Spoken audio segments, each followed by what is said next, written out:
salah satu penulis Amerika Serikat yang paling terkenal, yang juga adalah seorang humoris, seorang pengusaha, penerbit, dan juga dosen, bernama Mark Twain, pernah berkata demikian, saudara. I don't like work. I don't like work, even when someone else does. Saya tidak suka bekerja, bahkan ketika orang lain menyukainya. Nah, bagaimana dengan saudara? Apakah saudara suka bekerja? Apakah saudara menyukai pekerjaan saudara sekarang ini? Bagaimana kalau saudara ditanya untuk menggambarkan pekerjaan saudara saat ini? Apakah saudara akan berkata seperti Mark Twain, bahwa bekerja adalah sebuah kesusahan yang mau tidak mau harus kita kerjakan karena kita butuh, karena kita perlu untuk hidup, kita butuh nafkah? Bekerja kita rasakan sebagai keterpaksaan dalam kehidupan kita ini, di mana kita harus mau tidak mau bertahan dengannya, sehingga kerja seperti belenggu dalam kehidupan kita ini. Pekerjaan sudah rasakan seperti sebuah batu besar yang dimasukkan di tas ransel saudara, sehingga saudara harus berjalan sana kemari dengan beban yang tertindih dalam kehidupan ini. Saudara berjalan keliling dalam pekerjaan yang saudara rasakan tanpa arah, tanpa makna, kecuali untuk mencari nafkah dan kehidupan. Atau saudara yang sebaliknya, melihat pekerjaan itu bukan sebagai batu yang menindih kita ini, tetapi permata hidup kita yang sangat berarti dalam kehidupan kita. Sungguh-sungguh fun, menyenangkan dalam kita bekerja, memberi kepuasan dalam hidup kita ini. Sudah merasa fulfilling dan satisfying dengan pekerjaan saudara. Saudara, apa yang saudara rasakan? Seperti Mark Twain atau sisi yang lain? Apabila saudara dalam bekerja dan saudara merasa dipenuhi dengan ketidaksenangan, kekecewaan, beban, sesungguhnya saudara tidak sendirian. Karena saya baru membaca survei, dan survei ini dilakukan oleh Jim Peterson dan Peter Kim untuk melihat bagaimana perasaan orang yang bekerja di Amerika. Dan ternyata hasilnya, saudara, dari survei itu hanya satu, kalau 10 orang, hanya 1 dari 10 orang Amerika yang menyatakan senang, bahagia, puas dengan pekerjaannya. Dari 10 hanya 1.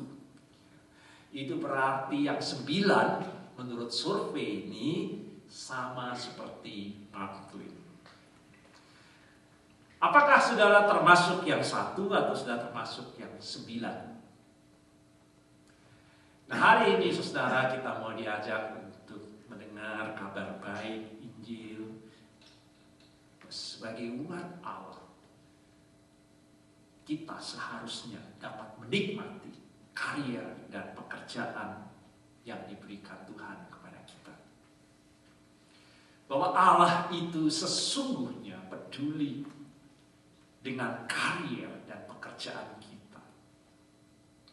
Maka selama masa Prapaskah ini, saudara, kita diajak bersama untuk merasakan kesukacitaan, menemukan penemuan baru, yang new discovery. Prapaskah pertama kita dipanggil untuk melihat rahmat anugerah Tuhan dalam menikmati penemuan baru dalam pernikahan keluarga kita. Di minggu kedua kita panggil menemukan rahmat anugerah Tuhan, penemuan-penemuan baru dalam membangun persahabatan.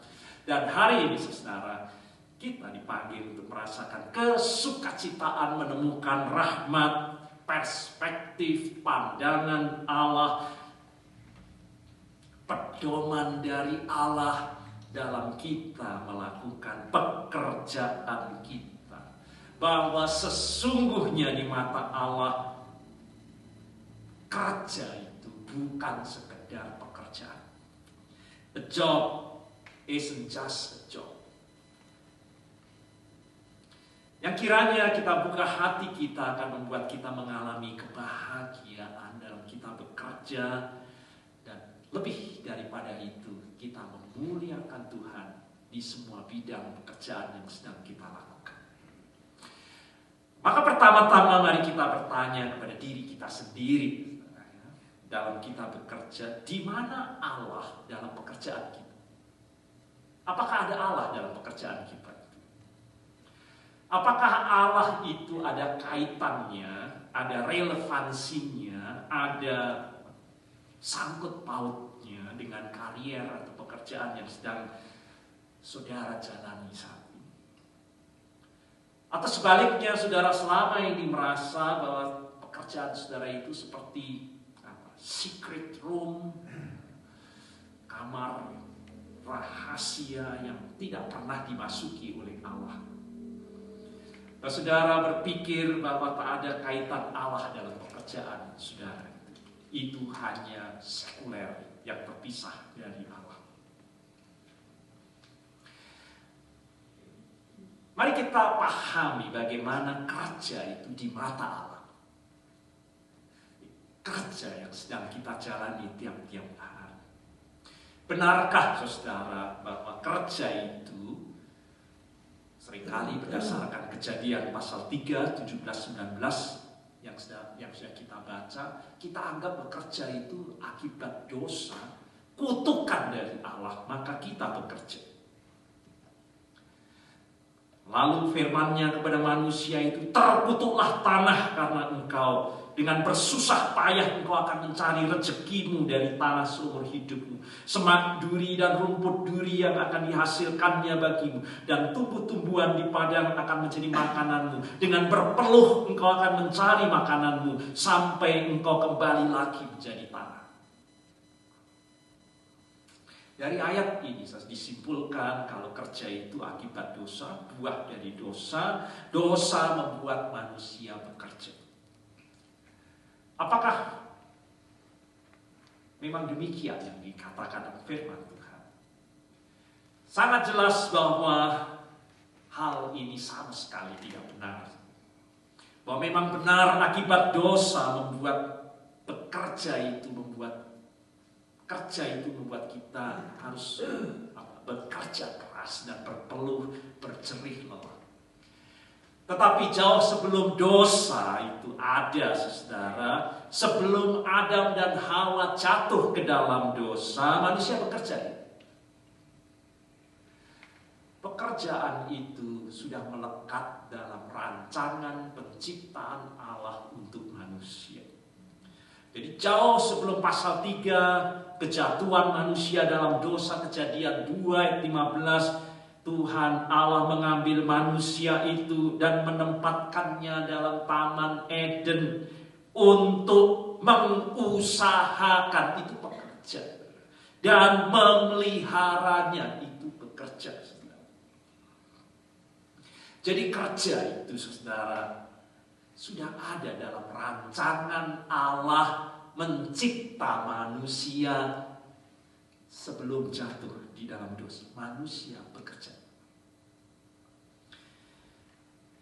Maka dalam seluruh firman Tuhan, saudara, kita tidak menemukan pemisahan antara di dalam dunia kerja itu, antara yang sekuler dengan yang rohani dan yang suci. Karena banyak orang berpikir, saudara, untuk dapat melakukan pekerjaan yang suci, dia meninggalkan pekerjaannya, lalu mau menjadi pendeta, mau menjadi misionaris, atau jenis-jenis pekerjaan yang di gereja, atau bekerja di badan-badan misi, sedangkan pekerjaan di dunia yang lain, entah itu perdagangan, industri, pertanian, ataupun teknologi, di mana saudara ada di Bay Area, kebanyakan saudara bekerja di teknologi, pendidikan, pemerintahan, dan sebagainya, itu pekerjaan sekuler. Dan mari kita lihat Alkitab kita dengan benar, saudara, bahwa ini merupakan misunderstanding. Allah tidak pernah mendesain adanya pekerjaan sekuler dan pekerjaan rohani. Ada 12 suku Israel.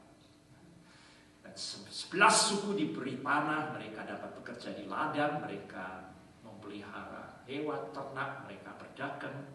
Tetapi ada satu suku yang secara khusus harus bekerja di rumah Tuhan, ya, di bait Tuhan, yaitu suku Lewi. Apakah saudara lihat di dalam Alkitab bahwa suku Lewi itu lebih suci daripada suku yang lain? Apakah itu berarti di mata Allah bahwa semua suku yang lain yang bekerja di area di luar bait Allah itu sebagai pekerjaan sekuler yang tak ada kaitannya dengan rahmat, berkat, pimpinan, dan panggilan Tuhan dalam kehidupannya? Dan dapat melihat tak ada perbedaan di mata Allah, baik Lewi yang bekerja di rumah Tuhan maupun 11 suku yang lain yang bekerja di ladang, yang bekerja memelihara ternaknya, semua setara, semua suci, mulia di mata Tuhan. Allah tidak mendesain adanya pekerjaan sekuler dan rohani. Apa karier dan pekerjaan yang kita lakukan, Allah ingin kita memuliakan Allah dan melihat rahmat dan berkat pemeliharaan Tuhan. Sehingga tiap hari kita datang ke rumah Tuhan, membawa persembahan kita untuk melihat bagaimana Tuhan memelihara, memberkati kita dalam pekerjaan, memberi tanah, kesehatan, dan apapun untuk mengagungkan dan memuliakan Tuhan. Pada Kolose pasal 3, 23-24 sangat menegaskan hal itu. Tidak ada perbedaan untuk kita melihat ada pekerjaan yang sekuler dan yang kudus dan yang suci. Kolose 3, 23-24 yang sudah kita baca. Apapun juga yang kamu perbuat, perbuatlah dengan segenap hatimu untuk Tuhan dan bukan untuk manusia.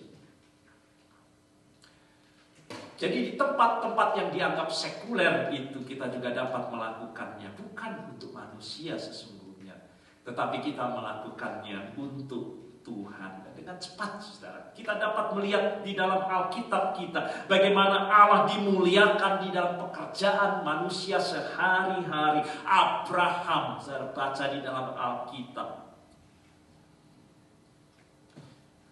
Bapa orang beriman. Dia pengusaha peternakan. Baca dengan gelisah. Abraham itu pengusaha peternakan. Musa dan Daud sebagai penggembala pada waktu itu. Dan kemudian Daud dipakai Allah untuk menjadi raja. Bekerja di pemerintahan.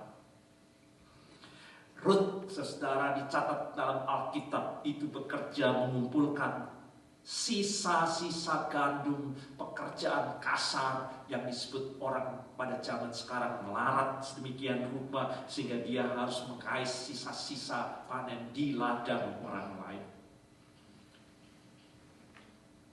Nehemia adalah juru minuman raja dan Yesus sendiri adalah tukang kayu. Dan Paulus dalam baca di dalam Alkitab adalah pembuat tenda.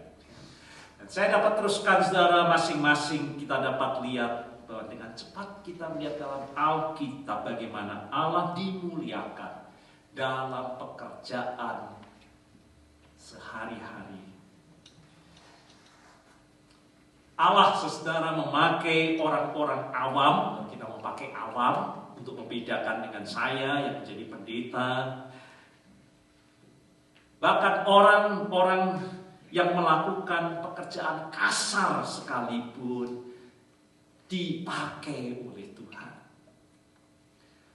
Nah, sebagai orang Kristen dimanapun kita bekerja, sesungguhnya kita ini hamba Tuhan. Baik Ruth bekerja mengkais sisa makanan, dia hamba Tuhan. Baik Daud pada waktu dia menjadi gembala maupun kemudian menjadi raja, dia adalah hamba Tuhan. Jadi siapa hamba Tuhan? Bukan hanya saya, itu hamba Tuhannya. Lalu saudara siapa? Saya bukan hamba Tuhan. Kita semua adalah hamba Tuhan. Sebagai orang Kristen dimanapun kita bekerja, kita adalah hamba Allah di tempat itu. Jadi bukan hanya pendeta atau orang-orang yang bekerja di gereja, baik di kantor gereja maupun saudara bekerja di kantor sekolah, atau mungkin saudara berada di kantor atau gudang pabrik, atau mungkin saudara ada di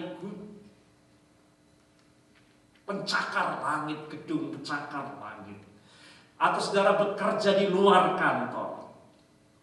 Kita adalah hamba-hamba Allah.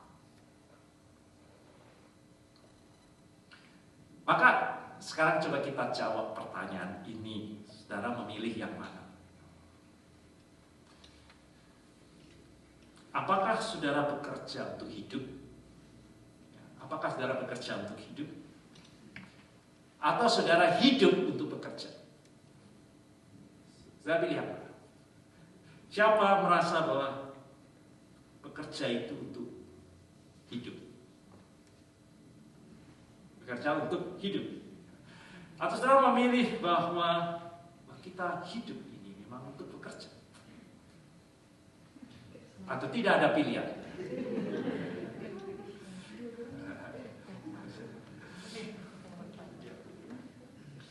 Pada dua hal ini, saudara, sesungguhnya terdapat perbedaan pandangan dan pemaknaan yang sangat besar, saudara, terhadap natur kerja.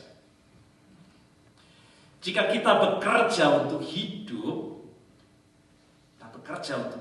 maka pekerjaan sekedar buat kita untuk menjadi sarana untuk sesuatu yang lain. Maka tidak heran banyak orang berpikir bagaimana segera dapat memiliki kemerdekaan finansial supaya tidak lagi harus melelahkan diri bekerja mencari uang lagi. Tapi jika kita hidup untuk bekerja, maka pekerjaan itu menjadi sarana buat kita, di mana kita mempersembahkan hidup kita bagi kemuliaan Tuhan. Tuhan menghendaki kita untuk mengasihi dan melayani Dia melalui kehidupan kita sehari-hari di dalam pekerjaan yang kita lakukan. Itu berarti, saudara, kita harus melakukan pekerjaan kita, siapapun tuan kita, tetap kita hayati sebagai hamba Allah. Kita melakukannya bukan untuk manusia, tetapi untuk Tuhan, dengan penuh integritas. Sebagai hamba Allah, untuk dapat menjadi contoh dan teladan dalam bekerja. Dan bukan sebaliknya, Alkitab terus memberi peringatan kepada kita untuk tidak menjadi pekerja kita anak-anak Tuhan, tetapi menjadi pekerja di dunia ini, menjadi pekerja yang tidak dikehendaki. Apa saja itu? Coba lihat Alkitab berkata, yaitu menjadi pemalas dan malas, yang tidak dapat memberikan hasil yang maksimal di dalam bekerja. Yang kedua adalah kefasikan, bahwa harta yang kita peroleh dengan kefasikan, sehingga Amsal 10:2 berkata orang fasik membuat laba yang tidak benar dengan cara menipu, berdusta, korupsi, dan sebagainya. Nah, itu sedang marak dengan pegawai pajak di Indonesia. Sebaliknya, saudara-saudara, Alkitab menyatakan juga kualitas pekerjaan yang dicari dan diinginkan yang dikatakan di dalam Alkitab agar kita ini kedapatan sebagai orang-orang yang rajin. Bisa baca Amsal 10 ayat 4, tangan orang yang rajin demikian.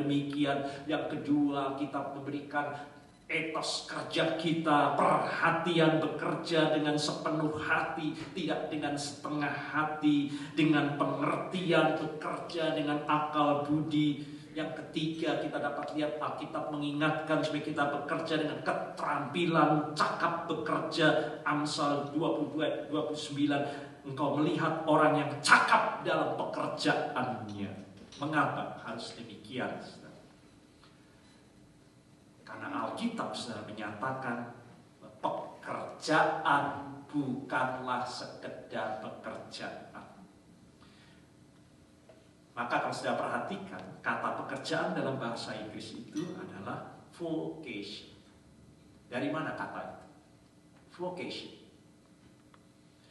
Dari bahasa Latin, saudara, yang menjadi tema kita, yaitu vocatio.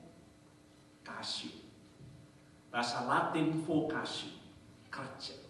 Itu harafiah artinya, saudara. Vocatio itu yang diterjemahkan dari kerja itu, harafiahnya itu panggilan, saudara. Jadi vocatio itu adalah panggilan. Mengapa demikian? Karena memang demikian firman Tuhan sejak manusia itu dicipta. Pekerjaan itu panggilan dalam hidup kita. Kita memang hidup dipanggil Tuhan untuk bekerja. Dan dunia ini ladang Tuhan, tempat untuk kita bekerja. Kita dipanggil untuk menghayati satu penemuan baru di masa Prapaskah ini, menghayati bahwa kerja kita itu panggilan. Bukan hanya saya ini menjadi pendeta, panggilan dari Tuhan. Sedangkan saudara bekerja di luar adalah sama sekali tak ada kaitan dengan panggilan Tuhan dalam kehidupan kita. Kita dipanggil untuk menghayati bahwa pekerjaan kita adalah vokasi, panggilan Tuhan dalam hidup kita. Menemukan panggilan bukan hanya berlaku bagi seorang yang menjadi pendeta atau misionaris, tetapi seluruh pekerjaan kita adalah panggilan Tuhan. Yang kedua, saudara, kata Ibrani yang kita pakai saat ini untuk kita duduk bersama di hadirat Tuhan, yaitu ibadah. Ibadah. Itu bahasa Ibraninya adalah avoda. Avoda. Nah, secara literal, saudara, kata avoda itu artinya bekerja. Adakah sudah menyadari bahwa ibadah itu artinya bekerja? Dan harafiah kata yang dipakai itu avoda itu dalam aslinya, saudara, itu diambil dalam dunia baik bisnis, baik industri, pertanian dan sebagainya. Bekerja mungkin yang sudah anggap dalam dunia itu sekuler. Tetapi itulah kata yang dipakai untuk ibadah. Dan menarik, kata yang sama ini juga dipakai. Jadi avoda selain dipakai untuk bisnis, pertanian, pekerja itu juga dipakai Tuhan kata yang sama seperti yang sedang kita lakukan sekarang ini. Yaitu mempersembahkan korban, pujian dan syukur di bait Allah, itu juga disebut sebagai avoda, ibadah. Jadi sudah lihat di dalam Alkitab kita ini, avoda itu dapat berarti bekerja, tetapi juga dapat berarti ibadah dalam arti harafiah berbakti kepada Tuhan. Jadi aktivitas di dunia kerja dan di bait Allah, sekali lagi saya kata tak ada pemisah. Bagi orang Ibrani merupakan tindakan dan nature yang sama, yaitu penyembahan kepada Tuhan. Jadi pekerjaan saudara itu juga salah satu bentuk ibadah kita kepada Tuhan. Pekerjaan dan aktivitas kita sehari-hari adalah ibadah yang mestinya kita jalani bagi Kristus dengan sepenuh hati kita. Bukan dengan etos sekedar untuk kita mencari uang, sekedar untuk kita mencari nafkah. Juga bekerja bukan sekedar aktualisasi dari diri kita ini untuk menunjukkan siapa saya ini. Lalu saudara seperti kesukaan, saudara lihat YouTuber di Indonesia selalu menampilkan pamer harta, rumah dan sebagainya. Sebagai hasil dari pekerjaan kita. Bekerja untuk mencari penghargaan, sanjungan dalam kehidupan ini. Sebagai umat Tuhan, kerja adalah panggilan untuk sungguh menggenapkan kehendak Allah. Sesungguhnya rahmat dan kehormatan Allah bagi kita. Begitu bangsa Israel masuk dan diberi tanah yang penuh dengan susu madu, lalu mereka dapat bekerja, adalah kehormatan, rahmat, anugerah yang diberikan Tuhan bagi umatnya. Dan semua untuk dikerjakan untuk kemuliaan Allah yang mereka berikan tanda di mana hari perhentian mereka datang ke rumah Tuhan dan membawa semua hasil rahmat dan anugerah itu untuk korban persembahan, pujian dan penyembahan kepada Allah. Maka bekerja adalah untuk memuliakan Allah. Apapun juga yang engkau kerjakan, kerjakan dengan segenap hati. Seperti untuk Tuhan. Jadi sama seperti ibadah kita kepada Tuhan. Dan bukan untuk manusia. Seolah-olah itu kamar steril dari Allah. Dan tak ada Allah dalam pekerjaan kita itu. Dan kita melakukan pekerjaan kita dengan hati yang gembira, kreatif bersama dengan Allah, bekerja yang terbaik, bukan seolah-olah untuk manusia tetapi untuk Tuhan. Dengan demikian di tempat kerja itu kita menjadi garam, kita menjadi terang, dan kita dapat menjadi berkat bagi dunia dan orang lain melalui pekerjaan kita. Maka mari kita masuki dunia kerja kita dengan kita lebih menghayati sebagai vokasio dari Tuhan sekaligus sebagai afudah kita kepada